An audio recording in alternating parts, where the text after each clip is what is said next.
God, to watch a film like that. It's what a great business. You get to age publicly, right? On September 16th, 2025, Hollywood fell silent with the death of Robert Redford. But only a few days later, that silence was shattered when Barbra Streisand, his co-star in The Way We Were, unexpectedly released a statement that stunned the public. She revealed never-before disclosed truths from the unrequited love that countless actresses harbored for Redford to the unspoken secrets behind the scenes of The Way We Were.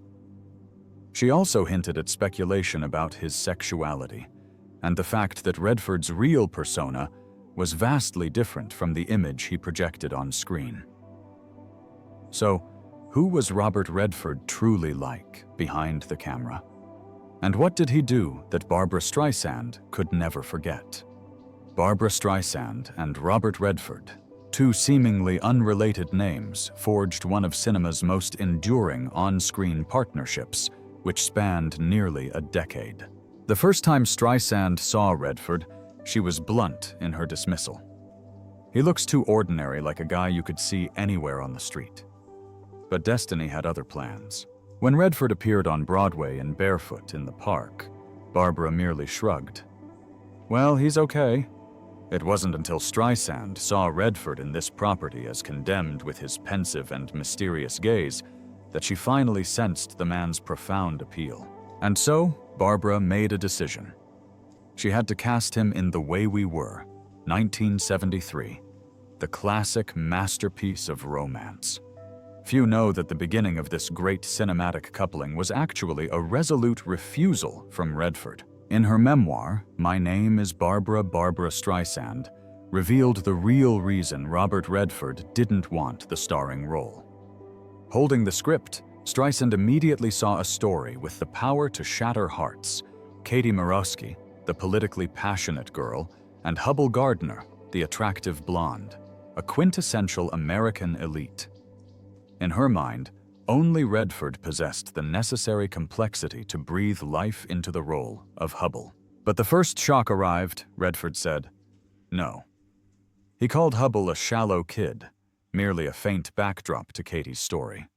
For Streisand, it was a humiliating rejection. But what was more bitter? She knew he was right. From then on, the backstage turned into a battlefield. Sidney Pollack, the director, had to beg two top screenwriters to re-examine the character. The script was torn up, rewritten, and patched together to add depth. To salvage the situation, Streisand implored producer Ray Stark, add dialogue, add money, add anything, just get Redford to say yes. But Redford remained coldly resistant. No deal could sway him. Ray Stark callously said, give up, Barbara. But the director refused and waited patiently. Then, one fateful day, while Streisand was in Africa, filming Up the Sandbox, a short telegram was delivered to her Barbara Redford. Streisand almost wept. Redford had agreed. No one knows what truly made the notoriously difficult actor change his mind. Only that this moment shifted the entire course of cinema history. The script was rewritten one last time. The character Hubbell Gardner became edgy, mysterious, and irreplaceable. When The Way We Were premiered in 1973, the superb chemistry between Streisand and Redford led audiences to believe they were genuinely in love. Every on-screen moment of intimacy touched the viewers' hearts. The film grossed $50 million, received 6 Oscar nominations, and won for its film score and the timeless song sung by Streisand herself. But there was a truth the public didn't know. It wasn't acting. Off-screen, Barbra Streisand was truly in love with Robert Redford. Barbra Streisand pursued Robert Redford with an intensity that bordered on desperation. On set, she leveraged every shared moment. Streisand intentionally prolonged the romantic scenes, holding his hand a little longer, gazing deeper into his eyes. During breaks, she always found excuses to be near him. A perfectly timed cup of coffee, a seemingly casual yet loaded story, or endless compliments about his talent and beauty. Robert, "Do you know how beautiful your eyes are?" she once said, her voice trembling. But Redford would only offer a faint smile retort with a joke and turn away. Streisand didn't give up. She sent him long, handwritten letters penned in meticulous handwriting filled with suppressed emotion. She sent gifts, rare books she knew he loved, hand-knitted wool scarves. Once she even used the excuse of discussing a new project just to be near her dream man. But Redford, polite as he was, always maintained an invisible wall. Her every effort was met only with a nod, a brief thank you, and a decisive closing door. Barbra Streisand once confessed her despair. "I could sit and watch him for hours just wondering, what is Robert thinking?" He was handsome to the point of being unreal. Not only in his personal life, but even behind the scenes, Robert Redford was not easily approachable. He lived an almost cruel, closed-off life, often separating himself from the crowd, sitting alone in a corner for hours. He rarely laughed, rarely shared, and always appeared with a mysterious aura, his gaze distant, as if conversing with a world no one else could touch. Redford was so reserved that even the director didn't know what he was truly thinking. It was this very aloofness that made Streisand both intensely crave him and suffer profoundly because she knew that the fierce love she held for him could never be reciprocated. Ironically, Barbra Streisand's unrequited affection fueled their explosive chemistry. Her desperate energy transformed the film into a cinematic masterpiece, but behind the scenes, it was a terrifying battlefield. According to biographer Robert Hoffler, the excessive devotion of women kept Redford in a state of constant vigilance. He hated being scrutinized and disliked being flirted with, even fearing women who were relentlessly persistent. Recalling this, director Sidney Pollack often sighed. The moment the camera turned off, Robert immediately retreated and ignored Streisand. On set, Redford's caution reached a frightening level. In intimate scenes, he wore 2 layers of thick protective pants, insisting Streisand wear a bikini even during the bedroom scenes, all to ensure no physical contact crossed the line. Every touch, even if required by the script, made him extremely tense. The climax of this tension occurred when director Pollack suggested Redford say a suggestive line during the love scene. "This time, it will be better." Redford flatly refused, his voice cold. "I'm never bad at that, not even as Hubble." Rumors about the relationship between Robert and Streisand circulated throughout Hollywood for decades, but Barbra only dared to admit it was a complicated friendship. In reality, for Streisand, it was a bitter defeat. Robert Redford was famous for his self-imposed no trespassing rule. He erected a solid, cold, and impenetrable wall. Their relationship, though intense on screen, ultimately became an uneven battle where the victory belonged eternally to Redford's distance and coolness. Robert Redford's complexity wasn't limited to Barbra Streisand. Actress Jane Fonda once publicly admitted, "I have always been in love with him." However, the admiration was quickly overshadowed by inexplicable experiences. Fonda revealed that Redford didn't like to kiss, was often grumpy, gloomy, and even had a problem with women. At the 2023 Cannes Film Festival, Fonda shocked by admitting she used to blame herself for his fits of anger. "Maybe it was my fault." Despite this, Fonda still concluded he was a very good man. By Out of Africa, 1985, Meryl Streep had also developed a crush on him, even admitting she loved him a lot, especially in the classic scene by the river when he washed her hair and recited poetry. She also revealed she didn't want that day of shooting to end, even though the whole crew was stressed because of a lurking hippo in the water. Just a light touch from Redford made her ecstatic, and she described him as a wonderful listener who could get women to say anything. It was Robert Redford's fear of women that inadvertently sparked a persistent chain of speculation. Many suggested he was attracted to men, and the name most associated with that rumor was Paul Newman. In 1969, when Butch Cassidy and the Sundance Kid premiered, the set was rife with strange stories. Redford kept his distance from women, but with Paul Newman, his kindred spirit, it was entirely different. Relaxed, warm, even surprisingly intimate. Newman broke through all of Redford's defenses. He put his arm around Redford, teased and joked incessantly. Once Newman secretly put a live chicken in Redford's room. Another time, Redford retaliated by wrapping Newman's car completely in clear plastic wrap. The more the press asked, the more reserved Redford became. A reporter once asked him why he rarely brought his wife to the red carpet. Redford only smiled cryptically. "I have enough companions." That answer immediately stirred public curiosity, but he never explained. The shocking part: some witnesses recounted that Newman and Redford often disappeared from wrap parties or spent hours in private rooms.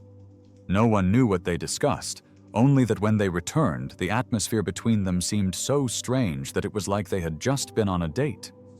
They had disagreements, even fierce arguments about politics or their roles, but no matter what, they couldn't be separated. When Paul Newman died in 2008, Redford was overwhelmed with grief, calling it a shock that will never heal. He rarely publicly displayed emotion, but this time, the press described Redford as having lost a part of himself. In reality, Redford and Newman never admitted anything, but to keen-eyed audiences, every hand touch, every prolonged glance became a sign evidence of a bond Redford never consented to articulate. Hollywood once called Robert Redford the perfect gentleman, but Barbra Streisand saw something else. He was always running away from everything. What the public saw was only the surface. Behind the crisp suit and polished speeches, Redford was a man obsessed with suffocating control. Redford's childhood was far from glamorous. He lost his mother at age 18, a shock that haunted him for life. Lacking an anchor, Redford sank into alcohol, wandering and living so recklessly that he nearly lost his future. That instability became a psychological scar, turning him into an extreme perfectionist, compelled to control every tiny detail of his public life to compensate for the emptiness within. But the truth was, behind the lights, Redford was always lonely. Broken relationships, estranged wife and children, and a silent illness that clung to him for years left him increasingly frail.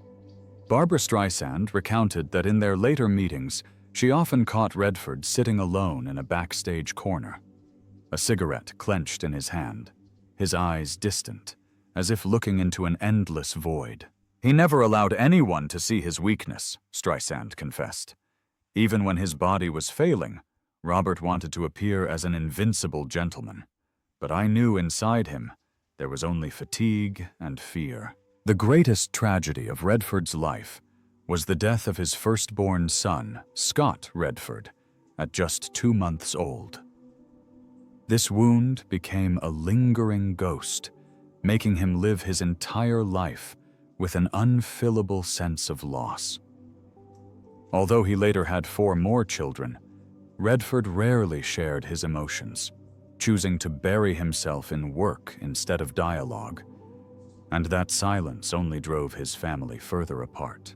His marriage to Lola Van Wagenen lasted 27 years, yet it ended bitterly. She once said he was a husband who was never truly present. Though he remarried at 72, close friends revealed Redford never escaped the complex of feeling abandoned. Many people admitted Redford was a difficult man to approach. He shunned parties, hated the luxurious world of Hollywood. A director once recalled Redford walked off the set and you knew for sure he was heading straight home. No bars, no parties, no dinners with the crew. Just the silence and a gap no one could touch. According to Streisand, Hollywood not only terrified Redford, but crushed him under its ruthless machine. They didn't love the real Robert, she said with indignation. They only worshipped a golden statue. And the real Redford, they left him to disintegrate, to die in the shadows. The moment he reached the peak, Robert Redford was turned into a money-making machine by producers. They pushed him into consecutive lead roles, stacked contracts, forcing him to work to the point of exhaustion. The cruelty reached its peak when personal tragedy struck. Redford lost his first son. Before the grief could even take shape, the film studio coldly ordered, "Get on set, smile, keep acting." When illness gnawed at him, they shoved painkillers into his hands. Barbra Streisand bitterly recounted Robert wasn't allowed to break down. If he fell, they would lift him up and make him continue to shine like a machine. Every time he showed a hint of weakness, a tired glance, a moment of hesitation, the PR team immediately fabricated flowery, magnificent stories to cover up the truth. The suit had to always be pristine. The blonde hair had to gleam like the sun. Every interview answer had to be smooth, perfect, without a single scratch. The golden cage. Streisand called it a splendid prison where Redford was confined. He was stripped of the right to grieve, the right to fail, the right to age like a normal human being. Hollywood wanted Redford to forever be the immortal blonde boy, a god who never faded. But the price of that immortality was an imprisoned soul, a person drained to exhaustion. Streisand concluded with the most painful accusation. They killed Robert from the inside. And the most horrible thing is that he wasn't even allowed to cry for help. When the news of Robert Redford's death at age 89 was announced, Barbra Streisand revealed a truth that stunned the public. In their final meetings, the image of Hollywood's perfect blonde gentleman had completely collapsed. In its place was a figure so gaunt and aged it was hard to believe. Redford's body was shrunken, his shoulders hunched as if weighed down by time, making the luxurious suit suddenly oversized, swallowing the physique that once captivated millions of audiences. The hands that were once strong were now only bony fingers trembling as he lit a cigarette. His skin was pale, his face haggard with deeply sunken cheeks. Streisand confessed that she almost burst into tears once when she saw him sitting silently with his head bowed and continuously smoking. Their last lunch became the most haunting memory. Redford could barely swallow anything, only stirring his food with a spoon before setting it down. His veiny hands revealing every bulging blue vessel shook with every dry cough, his breathing sporadic. Streisand recounted the devastating moment. "I was so scared I thought he would pass out after he finished eating." However, it was in this frailty that a rare moment of genuine truth occurred. They spoke a lot about art, about the paintings they shared, and Redford promised to give those works to Streisand. Hearing this promise, she was deeply moved because after decades of distance, this man had shed his cold facade and talked to her with sincerity. But that was the last time. When the news of Robert Redford's passing reached her, Barbra Streisand couldn't hold back. The actress, known for her strong demeanor, broke down and cried like a child. At the memorial service, standing before the coffin of her craved love, Streisand brought a tribute that painted a contradictory portrait of Redford. Streisand described Redford as an unsolved mystery, breathtakingly attractive, yet profoundly distant, sharply intelligent, yet full of internal conflict. She confessed he was not just one of the greatest actors, but also the man she admired, loved, yet could never completely decipher.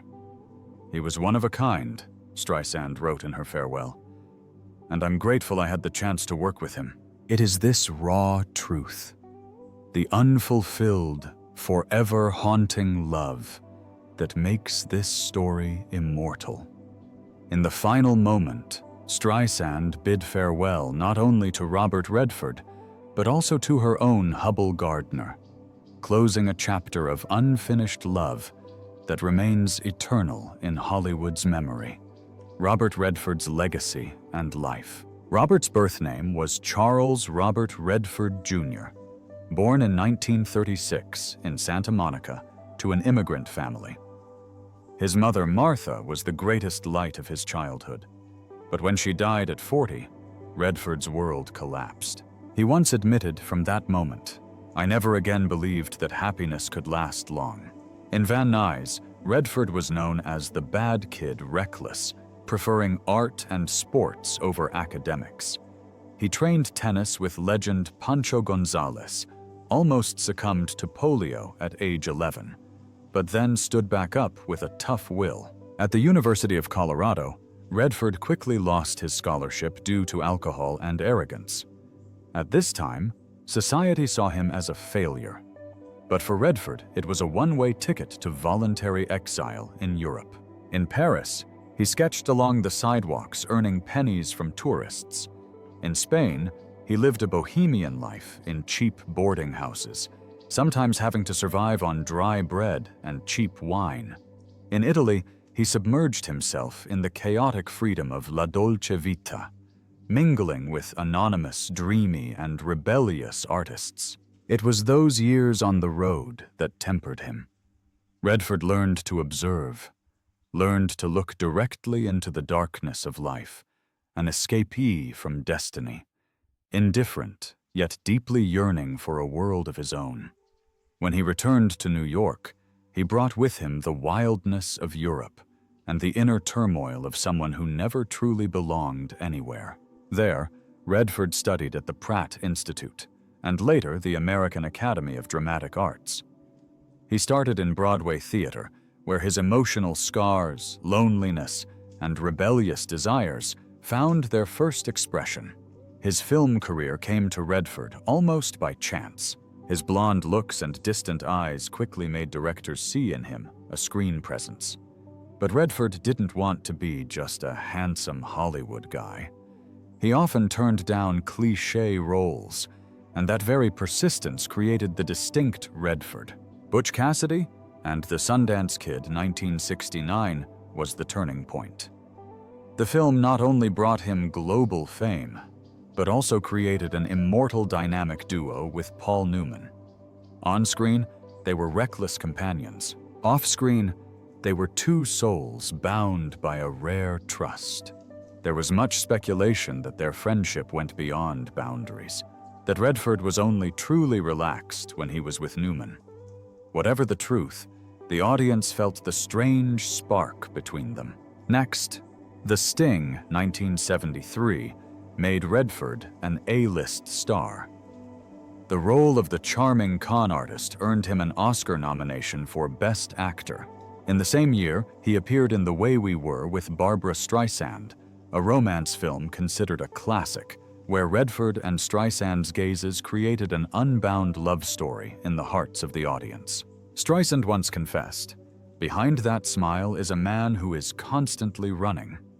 That quote summarized Redford, both an invincible star and a desperately lonely soul.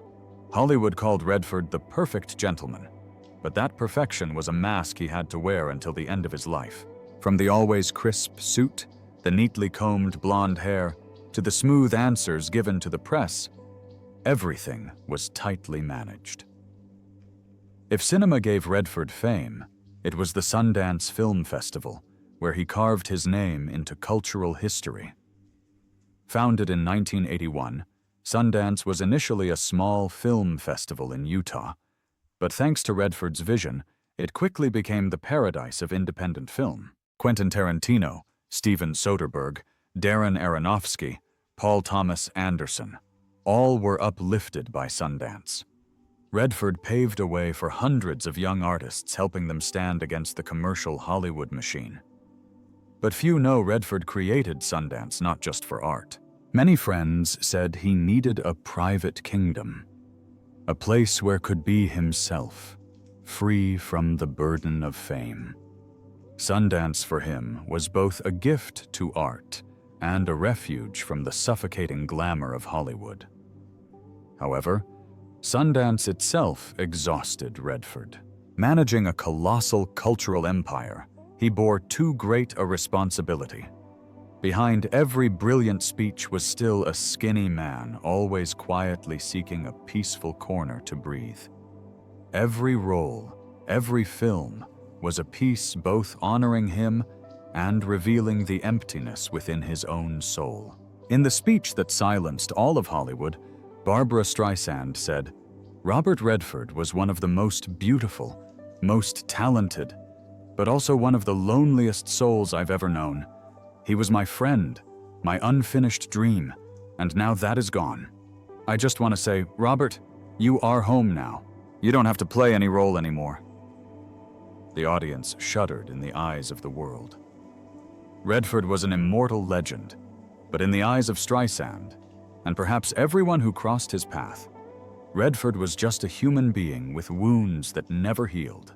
The legacy Redford left behind is not just classic films, Oscar awards, or the famed Sundance. His true legacy is the reminder behind every Hollywood legend is a fragile heart, and the price of becoming an icon is often an inescapable solitude. Robert Redford is gone, closing nearly a century of Hollywood's golden age. But the legacy he leaves is not only his immortal roles or the Sundance Festival, a symbol of independent cinema, but also the paradox of a person who always stood between light and shadow. On screen, he was the perfect gentleman, the face that made millions of viewers believe in love, nobility, and immortal beauty. But behind the lens, Redford was a soul constantly yearning to escape the golden cage Hollywood built for him. Barbra Streisand, in her choked farewell, etched that image an attractive but solitary man, strong yet full of wounds.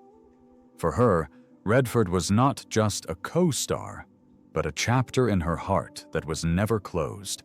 And perhaps it is that very contrast between a cinematic legend and a fragile human being that makes Robert Redford immortal.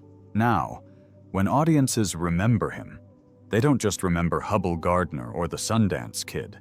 They remember a flesh and blood Redford, a man who lived, loved, fell, and shone in his own way. Hollywood always knows how to enchant the world with its dazzling aura. Red carpets bright as embers, cheers surging like ocean waves, and faces seemingly etched forever onto the cinematic sky. But when the lights turn off behind that shining facade, is revealed a maze of darkness. Long nights wrestling with restlessness, a body frail and trembling with exhaustion, and a loneliness so persistent that even the most famous must sit slumped in silence. A legend is not woven from serenity. It is forged in the most secret moments when cold sweat runs down during fitful dreams, when the artist stares at himself in the mirror and no longer recognizes whether the smiling face is real or fake, and when the forced smile is compelled to shine before the public. The heart has long been cracked, just waiting for a small fissure to shatter. These secrets, it was thought, would be forever buried beneath layers of sealed files and grand eulogies. But with just one forgotten scrap of paper, one word spoken in a moment of weakness, the entire wall of fame can collapse in an instant. And when the final mask slips off, the painful question rings out. Did the glittering light the public once adored truly exist? Or was it just a sophisticated illusion Hollywood created to hide the trembling abysses within?